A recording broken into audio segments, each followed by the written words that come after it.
అన్న మీరు సారీ చెప్పడం కాదు, నేనేమంటున్నా definitely I last him. And next point అన్న, ఇప్పుడు డిఎస్సి అని మీరు ఇంతకుముందు మాట్లాడారు, డిఎస్సిలో ఉన్న పోస్టులు కూడా మీకు అవగాహన ఉన్నట్టుగానే మీరు చెప్పారు. మరి మీరు మేనిఫెస్టోలో కావచ్చు డిఎస్సి 25,000 పోస్టులు ఇస్తామని చెప్పారు. అవును. మరి ఇచ్చిన పోస్టులు ఎన్ని? అవును. మరి మీరు చెప్పిన మాటకి మీరు కట్టుబడి లేకపోవడానికి కారణం ఏంటి?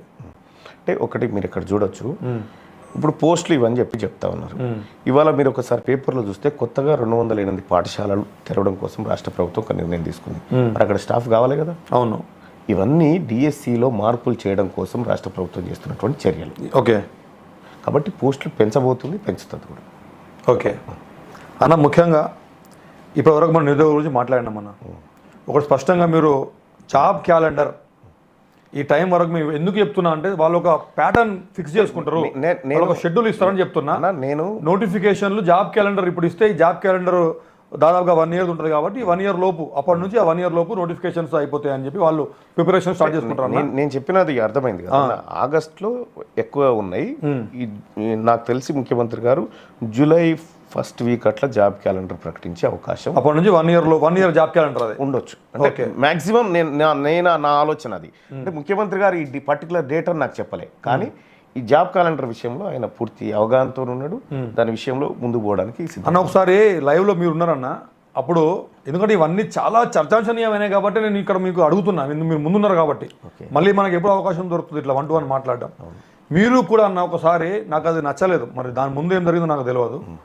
రైతు బంధు గురించి ఎవరో కామెంట్ చేస్తే మీరు చెప్పుతోనే కొడతా అని చెప్పి మీరు డైరెక్ట్గా ముఖం మీద అన్నారన్న లైవ్లో. మరి అది ఎంతవరకు కరెక్ట్ అనిపిస్తుంది మీకు? అంటే ఆ బిట్ వరకు అది అట్లా అనిపించచ్చు, కానీ దాని ముందుది కొద్దిగా చూసినంటే మీకు ఏదైనా కానీ అన్న, ఎవడో అడిగిండు అన్న, పోక్ చేసిండు, మీకు క్వశ్చన్ చేసిండు, మీరు ఇస్తా అని చెప్పి రైతు బంధు ఎందుకు ఇవ్వలేదు, మీరు మాట మీద లేరు, మీరు దుర్మార్గులు అని చెప్తుంటారు. నిజంగా దానికి చెప్పుతోనే కొడతా అనడం ఎంతవరకు కరెక్ట్? 200% కరెక్ట్. అది ఎట్లా ఎందుకు సమర్థించుకుంటారు?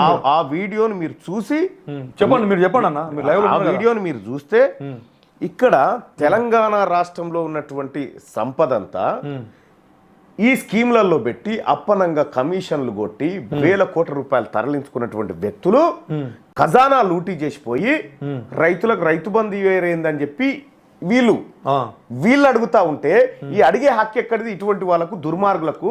వాళ్ళే అని మీకు ఎట్లా తెలుసు అడిగేది? ఆ రోజు పేపర్లో వాళ్ళు రైతు బంధు ఎప్పుడు అని క్వశ్చన్ చేసినందుకు, రైతులను కాదు ఇది, వాళ్ళు క్వశ్చన్ చేసినందుకు వచ్చినటువంటి వర్డ్ అది. దానికి కేటీ రామారావు ఆడికే బిట్టు కట్ చేసుకొని పాపం ఆయన నయనానందం కోసం ఆయన ఇక ఏదో ప్రాపగండా ఇక ఇప్పటితోటి అయిపోయింది అంటే ప్రజలను ఉద్దేశించి చెప్పింది కాదు అంటారు.